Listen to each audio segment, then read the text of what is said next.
ముఖ్యంగా ఈనాడు ఒక ఉద్యమకారుడు తొలినాళ్లలో తెలంగాణ ఉద్యమంలో చాలా క్రియాశీలకంగా పనిచేసి మధ్యలో బీజేపీ పార్టీలోకి పోయి నిజాలు గ్రహించి ఎప్పటికైనా తెలంగాణకు బీఆర్ఎస్ పార్టీయే శ్రీరామ రక్ష అని ఇవాళ బీజేపీకి రాజీనామా చేసి తిరిగి బీఆర్ఎస్ లోకి వచ్చినటువంటి పెద్దలు తానాజీ గారికి వారితో పాటు వచ్చినటువంటి అనేక మంది మాజీ సర్పంచులు ఎంపీటీసీలు దాదాపు 150 మంది బీజేపీకి రాజీనామా చేసి ఈరోజు బీఆర్ఎస్ పార్టీలో వస్తున్నటువంటి వారందరికీ ముఖ్యంగా బీఆర్ఎస్ కుటుంబ సభ్యులకు మీడియా మిత్రులకు అందరికీ పేరు పేరున నమస్కారం తెలియజేస్తా ఉన్నా. మిత్రులారా, హైదరాబాద్ లో నాకు 4 గంటలకు ఇంకో మీటింగ్ ఉంది, కొద్దిగా టైం తక్కువ ఉన్నది. బట్ ఏదైనా ఒక్క విషయం ఇవాళ రాష్ట్ర ప్రజలకైతే స్పష్టత వచ్చింది. మళ్ళొచ్చే గవర్నమెంట్ ఏది అంటే బీఆర్ఎస్ పక్కా అనేది ఇలా ఎవరిని అడిగినా చెప్తున్నారు. 2 ఏళ్ళు అయితే గడిచిపోయింది, ఇక ఉన్నది 2 ఏళ్ళు. కొద్దిగా ఓపికగా మనందరం కలిసి పనిచేస్తే 100కు 100% ఎప్పుడు అసెంబ్లీ ఎన్నికలు పెట్టినా మళ్ళా వచ్చే ఎగిరే జెండా బీఆర్ఎస్ గులాబీ జెండా, అందులో ఏ డౌట్ అవసరం లేదు. కానీ ఇదే బీజేపీ ఇప్పుడు 2027లో గోదావరి పుష్కరాలు జరగాలంటే ఆంధ్రాకు 100 కోట్ల రూపాయలు ఇచ్చిండ్రు. 8 ఎంపీలు గెలిపిస్తే తెలంగాణకు గుండు సున్నా పెట్టింది. మరి గోదావరి నది తెలంగాణలో లేదా? గోదావరి పుష్కరాలకు బీజేపీ ఎందుకు నయా పైసా తెలంగాణకు ఇవ్వదు అని నేను అడుగుతా ఉన్నా. గోదావరి నది తెలంగాణలో బారాన ప్రవహిస్తుంది, ఆంధ్రలో ఉండేది 10-20 పైసలు. మరి ఆంధ్రకేమో 100 కోట్లు ఇచ్చినావు, తెలంగాణకు ఒక్క రూపాయి ఇవ్వకపోతే ఈ గెలిచిన 8 ఎంపీలు ఎందుకు మాట్లాడరు? 2 కేంద్ర మంత్రులు ఎందుకు నోరు మూసుకుంటారు? మనం అర్థం చేసుకోవాల్సింది ఏంది?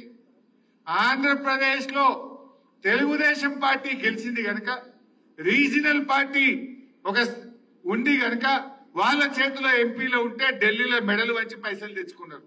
ఇలా బీజేపీ 8 ఎంపీల జాగల బీఆర్ఎస్ పార్టీకే 8 ఎంపీలు ఉంటే ఢిల్లీ మెడలు వంచి పైసలు లేకపోదుమా? ఎవడన్నా ఒక్క బీజేపీ ఎంపీ మాట్లాడుతుండా? దయచేసి మీరు అర్థం చేసుకోండి. ఇది ఒక్క విషయమే కాదు, 157 ప్రభుత్వ మెడికల్ కాలేజీలు కేంద్ర ప్రభుత్వం ఈ దేశంలో ఇచ్చిండ్రు. తెలంగాణకు ఒక్కటన్నా ఇచ్చిండ్రా?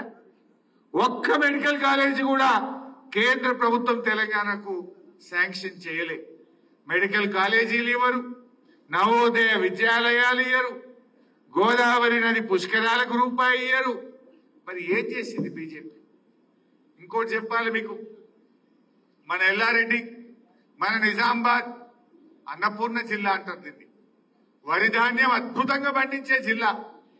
ఇవాళ కేసీఆర్ నాయకత్వంలో 10 ఏళ్లల్లా దేశానికే ధాన్యాగారంగా కేసీఆర్ మార్చిండు. ఇవాళ ఈ దేశంలో అత్యధిక వరి పండించే రాష్ట్రం ఏది? తెలంగాణ. ఇవాళ ఒకప్పుడేమో మనం బియ్యం తెచ్చుకుందాం పక్క రాష్ట్రాలకి, ఇప్పుడు సగం దేశానికి అన్నం తినిపిస్తుంది తెలంగాణ, సగం దేశానికి అన్నం పెడుతుంది తెలంగాణ. వాటికనే అయిందా? ఏమన్నా మంత్రం వేస్తే అయిందా?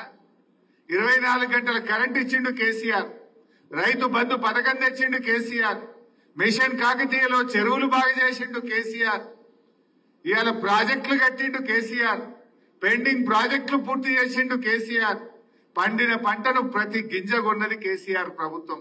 ఇట్లా ఎన్నో మంచి కార్యక్రమాలు చేసినాం కనుక ఇవాళ దేశానికి ధాన్యాగారంగా తెలంగాణ మారింది. అయితే ఈ ముచ్చట ఎందుకు చెప్తున్నా అంటే 2014లో ఢిల్లీలో బీజేపీలో అధికారంలోకి వచ్చింది, మీ అందరికీ తెలుసు. ఇక్కడ మనం వచ్చినాం, ఢిల్లీలో బీజేపీ వచ్చింది. 2014లో బీజేపీ అధికారంలోకి వచ్చినప్పుడు గోధుమల మద్దతు ధర 1400, వడ్లకు మద్దతు ధర కూడా 1400. గోధుమలు 1400, వడ్లకు కూడా మద్దతు ధర 1400. కానీ ఈ రోజు ఏం జరిగింది మీకు తెలుసా? మొన్న గోధుమల మద్దతు ధర 169 రూపాయలు పెంచింది. గోధుమలకు మాత్రం బాగా పెంచిండ్రు, వరికి మాత్రం పెంచలే. ఈ రోజు గోధుమల మద్దతు ధర 2585 రూపాయలు, వడ్లకు మద్దతు ధర ఎంత? 2369. అంటే వడ్ల కంటే గోధుమలకు 216 రూపాయలు ధర ఎక్కువ పెట్టిండు మోడీ గారు. మరి బీజేపీ గవర్నమెంట్ వచ్చినాడు 2014లో వడ్లకు 1400, గోధుమలకు 1400, రెండింటికి సేమ్ ఉండే మద్దతు ధర. కానీ ఈ రోజు చూస్తే గోధుమల మద్దతు ధర 216 రూపాయలు పెంచింది. అంటే దక్షిణ భారతదేశంలో పండేటి ఏమో వడ్లు, ఉత్తర భారతదేశంలో పండేటి ఏమో గోధుమలు. అంటే మోడీ ఇలాకాల వాళ్ళ గుజరాత్లో, వాళ్ళ ఉత్తరప్రదేశ్ లో, వాళ్ళ ప్రాంతంలో పండే గోధుమలకేమో ధర పెంచిండ్రు. మన తెలంగాణలో, మన దక్షిణ భారతదేశంలో పండే వడ్లకు మాత్రం ధర కమ్మి చేసిండ్రు. క్వింటల్కు 216 రూపాయలంటే 30-35 క్వింటలు పంటే ఎకరానికి. అంటే ఎకరం మీద తెలంగాణ రైతు ఒక 6-7 వేల రూపాయలు నష్టపోతుండా లేదా? పెట్టుబడి అయితే సేమ్. నువ్వు ఆనాడు 1400 గోధుమలు ఉండే, 1400 వడ్లుండే.